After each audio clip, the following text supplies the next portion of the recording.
Y como cada semana, en esta ocasión le invitamos para que se quede con nosotros porque vamos a tener una plática muy interesante con un personaje, un escritor, un periodista de hace más de 20 años, una persona que se ha dedicado a descubrir esas entrañas criminales que hay en el país.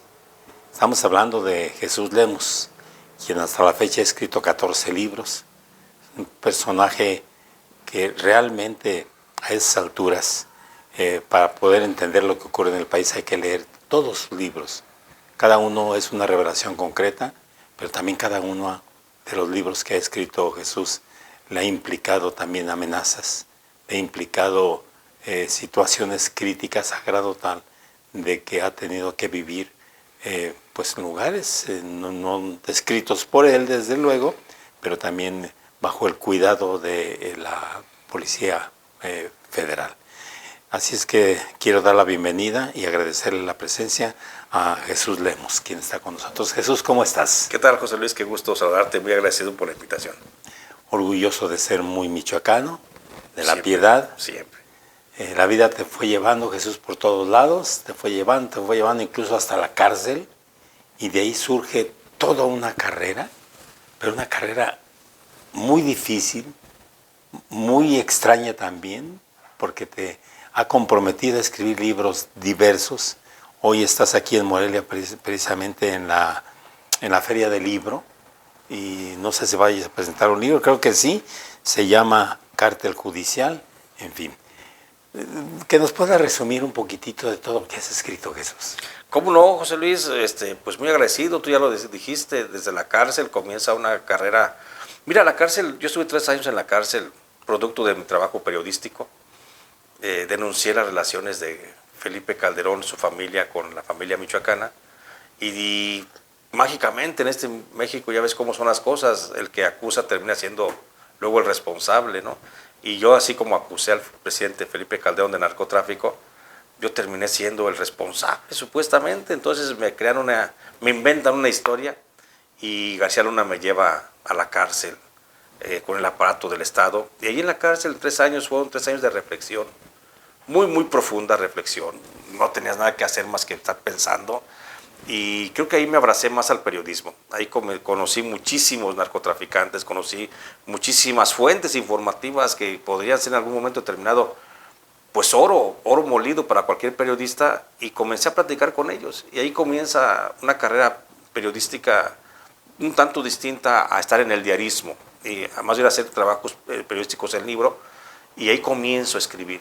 Me nace la idea de escribir, era la única forma de escaparme de las celdas, del encierro de todos los días, y comienzo a escribir, y ahí fue cuando me abracé pues, a escribir libros y escribir temas muy importantes, como por ejemplo comienzo a escribir Los Malditos, un libro en el que refiero la historia de los principales criminales en México. Un exitazo que fue. Sí, por cierto, sí, la gente le gustó mucho el libro Los Malditos, es el que más le ha gustado a la gente. Y entonces comienzo a contar esas historias de narco, y comienzo a contar las historias que no se contaban desde acá, desde el diarismo. Pero es que ahí te relacionaste con gente muy importante, Sí, del mundo de la política. Exactamente, del mundo de la política y del narcotráfico. Me relaciono ahí dentro de la cárcel porque ahí encuentro pues muchísimos personajes, sobre todo el mundo del narco. Y comienzo a contar esas historias y comienzo a entender lo que me cuentan los narcotraficantes, comienzo a entender que son parte de la historia nacional. Son esos vacíos que a veces no entendemos por qué ciertos gobernadores, ciertos presidentes de la República actuaron o hicieron o dejaron de hacer. Y con las historias que tienen estos personajes, me nace a mí la idea de crear justamente, ir llenando sus huecos de la historia para poder ir creando pues, información que está perdida de alguna forma y que a la gente le sirve para crear un criterio sobre los hechos que han sucedido. Entonces ahí es donde nace mi idea de hacer periodismo, pero en libros. Yo me alejo del diarismo, prácticamente me salgo de los medios de comunicación, los diarios. Sigo a veces ejerciendo porque a veces me invitan, oye, una columna, un reportaje, sí lo hago. Pero es otra cosa. Pero es otra cosa. Sigo haciendo reporteo, todos los días hago reporteo, todos los días salgo a reportear, pero para ciertos temas que voy acumulando, como hacer un gran reportaje, José Luis. Y hago grandes reportajes, hago crónicas largas, y son las que voy condensando luego en este tipo de textos, en estos libros, que es donde me gusta platicarle a la gente historias a fondo que no van a encontrar en medios tradicionales de información. Sí, los malditos, pero de los malditos es la base porque entonces te va llevando el mundo exigiendo, Sí. aplicando la cuestión del periodista, porque el periodista nunca se pierde, No. pero más bien eres escritor más que periodista, investigador yo diría. Sí. Jesús. Cuéntanos, ¿cuántos libros tienes y cuáles son los que más te han impactado? Claro que sí. Mira, tengo 14 libros escritos, publicados. Estoy trabajando el 15. El año que entra sale primero Dios. Pero creo que tú dices bien las cosas. O sea, una cosa te lleva a otra. Cuando comienzo y publico Los Malditos, eso luego es como una bola de nieve que no te deja parar. Yo ya no sé si soy periodista, si soy reportero, si soy escritor, si soy investigador. Ya no sé qué soy. Pero lo hago con mucho gusto lo que puedo hacer, que es escribir historias, contar historias. Y de esas historias pues salen informaciones. Entonces, no sé, te digo, no sé qué soy, la verdad. Pero en este caso, una cosa te lleva a la otra. Escribí Los Malditos, hubo una serie de amenazas y yo ya no podía parar, porque si tú sabes que la mejor forma de protegerte como periodista es seguir publicando, estar vigente. Un periodista que es amenazado y lo sacas de escribir, queda en mayor riesgo, es más vulnerable. Claro. Y puede ser más fácilmente su agresión. Entonces siempre hay que estar más visibles, más latentes que nunca. Y cuando escribo Los Malditos, vienen agresiones y no me dejo intimidar y sigo escribiendo. Publico un libro después que se llama Cara de Diablo, que es la historia de la Nueva Jerusalén, de papá Nabor y mamá Salomé, y de cómo la Nueva Jerusalén acá en Michoacán se crea una dictadura de Dios. O sea, yo la clasifico como la primera teocracia de América Latina. Y entonces cuento esas historias, pero luego vienen amenazas también por parte de gente fanática de la Nueva Jerusalén. Y vaya que no te la iban a perdonar. No me la iban a perdonar. Ni en el confesionario siquiera. No, mucho menos. Después de eso, fíjate que escribo otro texto. Seguí trabajando y escribo el libro de Tierra sin Dios, la historia de los grupos de autodefensa y su relación con el narcotráfico y su relación con los gobiernos priistas. Y cómo estaban muchos gobiernos, de Michoacán sobre todo, cómo estaban coludidos con el narcotráfico, y pues ya te imaginarás, después de la historia de la Tierra sin Dios, escribo eso. Después vendrá otro que se llama Mireles el Rebelde, que también tiene que ver mucho con la historia del crimen organizado y el narcotráfico y las autodefensas. Luego viene Michoacán en Guerra, que también tiene que ver muchísimo cómo Michoacán fue cuna de los grandes grupos del narcotráfico, cómo aquí se asentaron los Zetas y aquí fueron fundamentales, cómo Michoacán fue fundamental para el cártel Jalisco Nueva Generación, cómo Michoacán fue fundamental para los Valencia, para la familia michoacana, para los cabezas empresarios. Michoacán ha sido el eje de ese gran tema del narcotráfico. O sea, los grandes héroes son de Michoacán, muchos de ellos. Exactamente. Pero también los grandes grupos delincuenciales son de Michoacán. Exactamente. O sea, un contrasentido. Sí. Tú sabes, independencia, reforma, revolución, y también del narcotráfico, en esos grandes movimientos sociales, que no dejan de ser movimientos sociales armados. Pero bueno, con otros fines a lo mejor. Pero aquí están en Michoacán y aquí tienen su cuna.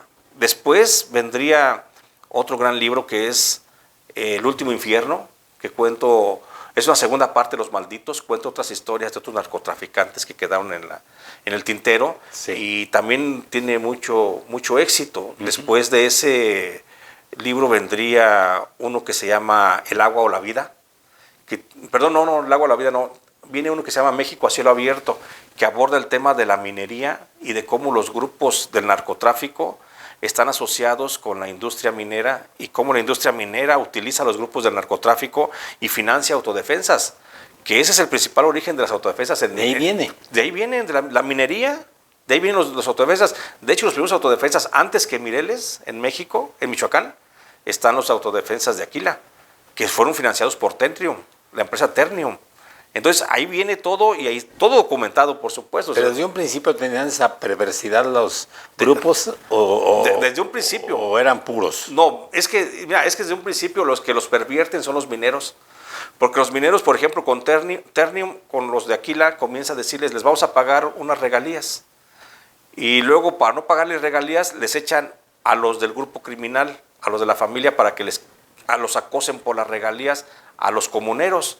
y luego la minera arma a los comuneros para que peleen con los narcotraficantes que ellos habían contratado. O sea, es perversa la minería, ¿eh? Es peligrosísima. Los mineros transnacionales son perversos, y son más perversos porque son mineros sin rostro. Tú no sabes quién es el dueño del Están bajo la tierra. ¿Sí? Están bajo la tierra, no sabes. No sabes quiénes son realmente. ¿A quién les reclamas? La mina, ahí donde comienza la puerta, ahí se desvanece todo.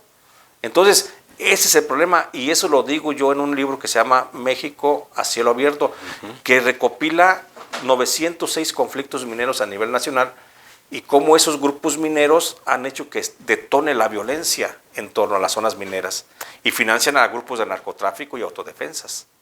Después vendría un libro que se llama El agua o la vida, y en ese hablo de cómo las empresas transnacionales y las nacionales, grandes empresas nacionales, se dedican a robarle el agua a los mexicanos. Y cómo la gran inversión que viene de Estados Unidos, de Europa, viene a México pues por el agua, porque en sus países el agua está considerada como estrategia nacional de seguridad. Y en México no. Y en México cualquiera puede tener acceso al agua. Entonces, ahí expongo graves problemas. Incluso como el conflicto de Antepacua, por ejemplo, es producto del agua.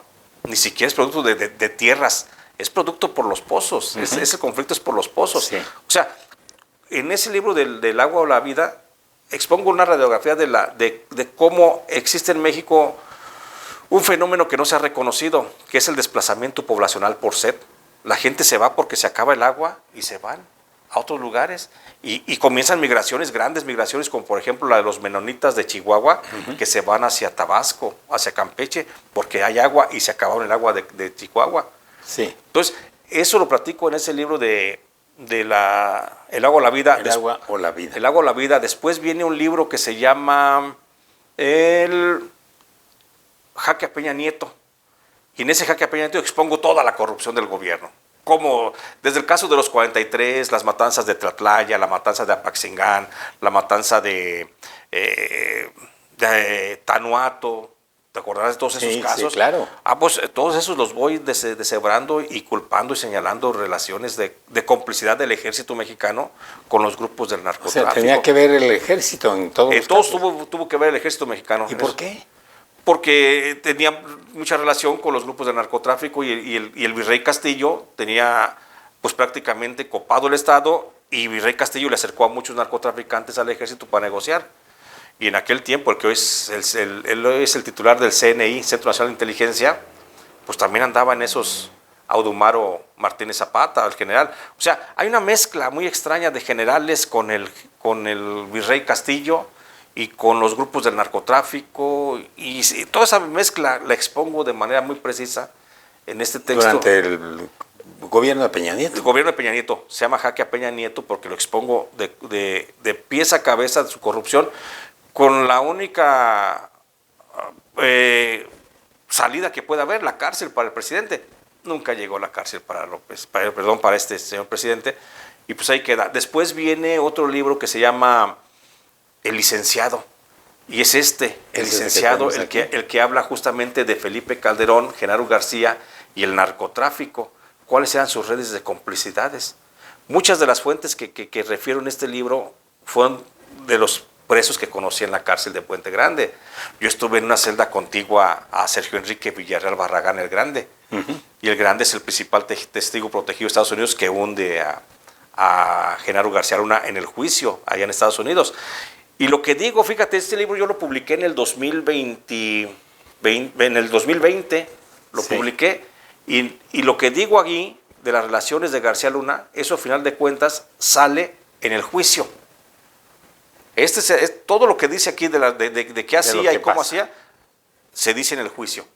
Entonces, si quieres entender lo que fue en el juicio, con que leas el libro del licenciado. Entonces, este es muy actual. Muy actual. Todos son actuales, sí, pero sí. en este momento este es García Luna porque estamos en el ojo del huracán. A unos días de que reciba sentencia condenatoria, de que reciba la sentencia de una cadena perpetua a lo mejor, o se convierta en testigo protegido, que es lo más seguro que va a pasar. Pero luego escribo después de del licenciado viene el del fiscal imperial, que habla de la corrupción de Alejandro Gertz Manero y de por qué él iba a echar a perder la cuarta transformación.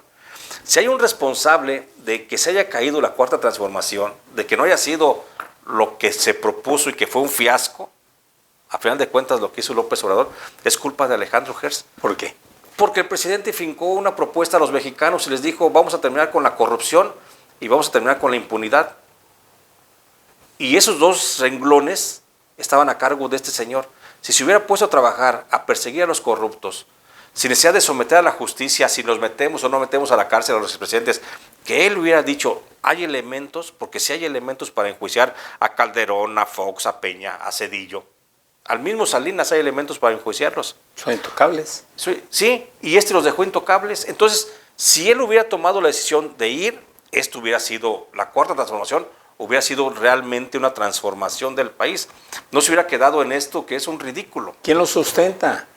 Lo sustenta el apoyo que le dio económicamente en algún tiempo cuando Andrés Manuel López Obrador traía 200 pesos en la bolsa, dice él.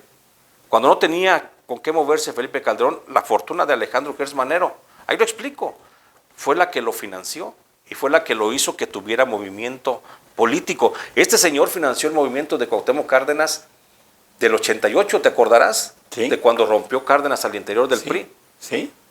Ifigenia, Cárdenas, Porfirio, varios. Él tuvo que ver. Él fue el que financió. ¿Y de dónde tanto dinero? Esa es la gran historia y esa es la molestia de Alejandro Gertz Manero. Encontré que su padre era un hombre muy acaudalado que hizo negocio con los gobiernos de su abuelo. El abuelo de Elvin La Fortuna hizo negocios con el gobierno de Porfirio Díaz. Tenía una empresa, Herman & Somers, que se llamaba, y esa empresa le vendía al gobierno mexicano todo tipo de cosas, desde armas, pólvora, hasta insumos para la industria eléctrica, petrolera, ferrocarrilera, etcétera. Y de ahí viene el dinero. Y ahí lo expongo, y yo refiero en este libro de dónde viene la fortuna y cómo se hace heredero. Él fue heredero a los 8 años de edad, ya era dueño de una inmensa fortuna, porque el gobierno de el presidente, el que siguió después de Lázaro Cárdenas, el presidente que fue el secretario de Gobernación, Miguel Alemán Valdés, fue el presidente, no te voy a acordar, que era un general, ¿sí? Ese gobierno lo persiguió porque ellos eran la Segunda Guerra Mundial. El padre de Alejandro Gertz Manero y el abuelo fueron señalados de ser espías nazis. Eran espías nazis. Entonces estaba la Segunda Guerra Mundial y los comenzaron a perseguir. Identificaron que eran espías nazis, los agarran con las manos en la masa y para perdonarlos les quieren quitar la fortuna. Miguel Alemán Valdés. Y les da una salida. Les quita una parte, de ahí viene la fortuna de Miguel Alemán Valdés, de lo que le roba a Alejandro Gertz Manero.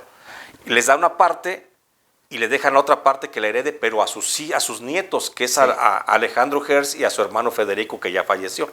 Y por eso se hace depositario de una gran fortuna.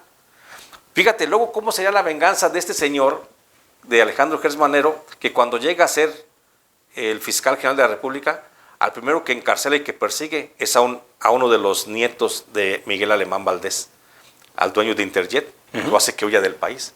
Cuento esas historias, ahí cuento las historias de Alejandro Gertz Manero, de toda esa fortuna. Porque con esa fortuna, te digo, financia el movimiento de Cuauhtémoc Cárdenas. Y no nomás el de Cuauhtémoc Cárdenas, él se dedica a financiar campañas. Por eso lo vemos que comienza a financiar a Cuauhtémoc, luego a López Obrador. Por eso Cuauhtémoc cuando gana lo mete al de secretario de Seguridad Pública en el gobierno de la Ciudad de México. Y por eso no puede hacer nada López Obrador contra él. No, porque también le financió la campaña a López Obrador.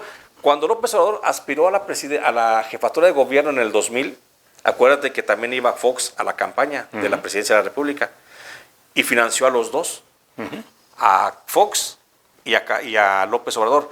Y Fox le ofrece también un cargo, porque Fox gana, y por eso lo vemos como secretario de Seguridad Pública. Él sigue. Es más, Claudia hace un par de días dice, pues se va a quedar ahí. Y se va a quedar. Y se va a quedar. Y se va a quedar. Y ha cometido un montón de muchísimos problemas, atropellos. Incluso a nivel personal también, acuérdense de la historia. Ahí viene la historia de su familia política, la que metió a la cárcel. ¿Y qué va a pasar con él? Alejandro Gertz Manero es intocable hasta el último día de su vida, que ojalá sean muchos años, pero hasta el último día de su vida va a ser intocable. Y hace lo que le viene en gana. Él es el único que cita al presidente, a López Obrador. López Obrador va a verlo. él no va a Palacio Nacional. Cuando dice López Obrador, me reuní con el fiscal, es porque él va a verlo a su casa, al fiscal. El fiscal no se para en Palacio. Y por eso le pones el fiscal imperial. Ese es un imperio el que creó, sí, es un rey, más que un rey, es un emperador. Es un emperador y por eso se llama el libro El Fiscal Imperial. Oye, Jesús, y lo que más me llama la atención por lo actual es tu nuevo libro, Cártel Judicial, en un momento determinado crítico para el país, en donde viene una reforma judicial y tú sales con un libro. Cuéntanos de ese libro. Mira, el libro del Cártel Judicial lo comencé a escribir cuando salí de la cárcel. Es un libro que me llevó casi 10 años en escribir. Y es un libro que comencé a escribir porque yo cuando estuve en la cárcel, el juez hizo lo que quiso conmigo porque pudo. Me dio una orden de aprehensión, perdón, no de orden de aprehensión, no, un auto de formal prisión sin tenerlo, sin merecerlo. Me mantuvo en un proceso penal a distancia sin merecerlo, me mantuvo sin abogados, me mantuvo encerrado sin una sola prueba, sin una sola declaración de nadie. Me mantuvo encerrado porque pudo y me sentenció condenatoriamente a 20 años de prisión. Así, imagínate el impacto que significa que para una persona inocente le digan mañana vas a estar 20 años en la cárcel. No, te acaba, eso es demoledor psicológicamente. Entonces me causó un daño como no te imaginas, nomás porque pudo. Y no había, José Luis, un solo elemento. Un solo elemento. Aquí hemos visto en Michoacán, a Jesús Reina salió de la cárcel absuelto y él se reunió con un narcotraficante, con la tuta. Pasa al agua y se reunió. Hemos visto las relaciones que tuvo Fausto Vallejo con el narcotráfico a través de sus hijos. No pasa nada. Yo no tenía nada que ver, no había una fotografía, no había una llamada, no tenía un número telefónico de un narcotraficante, nunca me vio nadie con un narcotraficante, nunca he estado con un narcotraficante. ¿Y qué te acusaron? Y me acusaron de ser un gran jefe del narcotráfico de la familia michoacana. Me acusaron de ser jefe de la tuta. En el organigrama estaba Nazario Moreno, luego seguía yo, luego la tuta, y luego el tío, y no sé qué tantos, estaban ahí una fila así larga, de los jefes de plaza. El tío, no me acuerdo de estos narcotraficantes, y me acusaron de ser el jefe de la tuta. ¿Por qué se les ocurrió? ¿Qué pasó? Porque pueden. ¿Obra de quién? Obra de Genaro García Luna. Él fue el que diseñó todo. Y la Fiscalía General de la República dijo, sí, me crearon una historia, José Luis, que cabe, el expediente son 8 cajas de huevo, bachoco, así, ahí cabe mi expediente, de todo lo que dijeron que yo hacía. No, dijeron de mí que yo había incendiado Sinaloa, que yo había andado en Chihuahua, que había perdido Sonora, que Guanajuato yo lo tenía al borde de la crisis de seguridad. No, o sea, me señalaron de hechos delictivos ficticios porque ninguno estaba sustentado en la realidad. Y eso, el juez, porque pudo, me dio una sentencia condenatoria de 20 años. Obviamente revertí y en la apelación, pues a final de cuentas salí absuelto.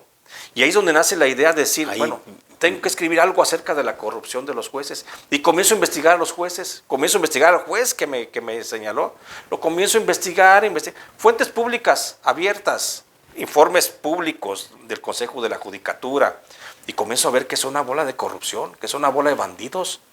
Y ese bandidaje que voy encontrando se repite y se repite y se repite con un modus operandi dentro del Poder Judicial. Hoy. Sí, y encuentro a lo largo, a llegar al año pasado, encuentro que eran 600 jueces que estaban coludidos con el narcotráfico. 600 jueces con el narcotráfico, que han cometido delitos sexuales, que han cometido usura, que han cometido despojos, que han cometido lo menos el nepotismo. 600 jueces que por lo menos, que todos tienen relación con los 75 cárteles de las drogas. Es decir, los cárteles de las drogas en México actualmente hay 75 cárteles. Todos tienen un juez preferido. 75. Todos. Y cada uno tiene su juez. Tiene su juez. Cada uno tiene su juez que, ¿sabes qué? El caso que ojalá le caiga para allá. Y esa es la operación de los abogados, que el caso le caiga a tal juez. Entonces, esa corrupción es la que a mí me lleva a escribir el libro El Cártel Judicial, porque el Poder Judicial opera al día de hoy como un cártel. Entonces sí es válido lo que se hace en Reforma. Sí. Lástima que lo hizo López Obrador, Sí. me comentaste, no sé por qué. Mira, voy a explicártelo rápidamente. Es importante señalar que sí es necesario una reforma porque sí hay mucha corrupción. Los sueldos es lo de menos, José Luis. Pueden ganar 250,000, pueden ganar 1,000,000 de pesos, pero quisieran bien su trabajo. ¿Sí? Es lo de menos los sueldos. Lo de menos son los fideicomisos. Para eso están, para que haya un movimiento financiero y se financien actividades, lo que sea. Eso es lo de menos. El problema aquí es que el 80%, porque hay que decirlo también de forma precisa, 80% de los jueces están corrompidos. 20% sí trabaja honestamente. Entonces, ¿por qué digo yo que sí se requiere? Se requiere porque el 80% está coludido con el narco, el ejército, la iglesia, los empresarios, los hombres de poder. O sea, todos los poderes fácticos tienen un juez. Solamente los ciudadanos como tú y como yo no tenemos juez. Y caes en las manos de la justicia, te destrozan. Y te destrozan con el que menos tiene, porque el que tiene, pues paga su justicia. Por eso se requiere. Pero ¿por qué no es la reforma que requiere actualmente López Obrador? ¿Por qué, Jesús? Porque López Obrador propone que haya una elección de jueces. No puede haber. Popular. No puedes tú elegir al más popular. Debes elegir al que sepa más. ¿Sí? O sea, no puedes elegir tú 100% o sea, como él dice, 90% de lealtad y 10% de capacidad. Eso es imposible. Entonces, sí, por eso no debe haber una reforma al Poder Judicial como la quiere. Porque aparte, fíjate, nomás te pongo un caso, cómo esta reforma no va a poder ser posible. Sí. Punto número 1, vas a elegir a un juez, pero ¿cuál es la demarcación geográfica de un distrito judicial? No hay. No hay demarcaciones. O sea, el juez segundo de lo penal de Morelia no tiene que digas comienza en Charo y termina en Capula y termina en... Sí, no. No tiene demarcación. El juez segundo de distrito revisa asuntos de Coahuila, de Chihuahua, de cualquier parte del país. Entonces, ¿quiénes van a votar? Yo voy a votar por el juez segundo de Chihuahua. No tienen demarcación judicial, demarcación geográfica. Pues no puede haber esta reforma por votación. Sí, claro. Y además pueden obedecer a intereses muy precisos. Además, incluso... No, imagínate, hay dos cosas. Va a haber jueces también que puedan ser narcotraficantes. Si el narco mata para poner un regidor en un municipio, ¿qué no hará para poner un juez de distrito? Por supuesto que todo. Y más si le facilitas diciéndole, nadie te puede financiar. Pues le abre la puerta al narcotráfico. Y peor tantito, esta reforma al Poder Judicial que se hace supuestamente con el principio de la transparencia, no puede ser porque está proponiendo los jueces sin rostro. José Luis, un juez sin rostro es como darle la autoridad para que un encapuchado en la plaza pública se ponga a cortar cabezas. Ku Klux Klan. Más o menos, el Ku Klux Klan. ¿Cuándo sale este libro? El cártel judicial ya está circulando y le ha gustado mucho a la gente. Comenzó a circular desde enero de este año. Sí. Y está aquí en todas las librerías, sí. Jesús amenazado, Jesús tiene que esconderse, tiene que tener guardias federales porque todo lo que ha escrito y todo lo que ha dicho has tocado intereses muy altos, muy fuertes y muy diabólicos. Es correcto, José Luis, pero tenemos que hacerlo. Alguien lo tiene que hacer. No es que sea un acto de heroísmo, sino es un acto más bien de conciencia social. Tengo en alta estima el periodismo y creo que es la única herramienta que podemos tener para servirle a la gente. Y yo lo hago con mucho gusto. Que Dios te cuide. Gracias, querido José Luis. Gracias, Jesús Lemos. ¿Qué le puedo decir? Ya lo escuché todo. Muchas gracias.